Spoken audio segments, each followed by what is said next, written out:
Hi மக்களே. இப்போ நீங்கள் பார்த்துட்ருக்கிறது இந்த பெரிய வெங்காயம் இருக்குல்ல, அதோட பூ. அந்த பூவை அப்படியே விட்டுட்டிங்கன்னா இந்த மாதிரி விதை ஃபார்ம் ஆகும். நான் ஒரு 5-6 வருஷமாகவே வெங்காயத்தை நடுவேன் நம்ம தோட்டத்தில். ஆனால் எப்போவுமே கடையில் வாங்குகிற விதையை தான் யூஸ் பண்ணுவேன். ஆனால் இந்த தடவை அது தானாகவே ஒரு பூ பூத்துருந்தது ஒரு செடியில்.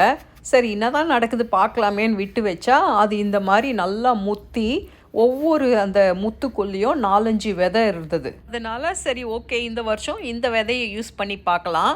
ஒரு வேளை முளைக்கலைன்னா அதுக்கப்புறம் நம்ம மறுபடியும் கடையிலேயே வாங்கி யூஸ் பண்ணிக்கலாம் அப்படின்ற ஐடியாவில் அந்த விதையை நல்லா காய வச்சுட்டேன்.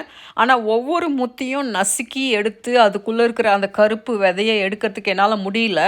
அது ரொம்ப டைம் கன்சியூமிங்காக இருந்துச்சு. அதனால் அப்படியே மொத்தமாக காய வச்சுட்டு அதை இவ்வளோ நாள் அப்படியே பாதுகாத்து வச்சுருந்தேன். இப்போ நவம்பர் மாதம் கடைசி ஆகுது. இப்போ நம்ம போட்டு பார்க்கலாம். இன்னும் 2-3 வாரத்தில் இது முளைக்குமா முளைக்காதான் நம்மளுக்கு தெரிஞ்சிடும். ஒரு வேளை முளைக்காமல் போயிடுச்சுன்னா நம்ம மறுபடியும் கடையில் வெங்காய விதையை வாங்கி போட்டுக்கலாம் அப்படின்னு யோசிச்சுட்ருக்கேன். ஒரு 2-3 வாரத்தில் என்ன நடக்குதுன்னு தெரிஞ்சிடும். நான் உங்களுக்கு கட்டாயம் அப்டேட் பண்ணுறேன்.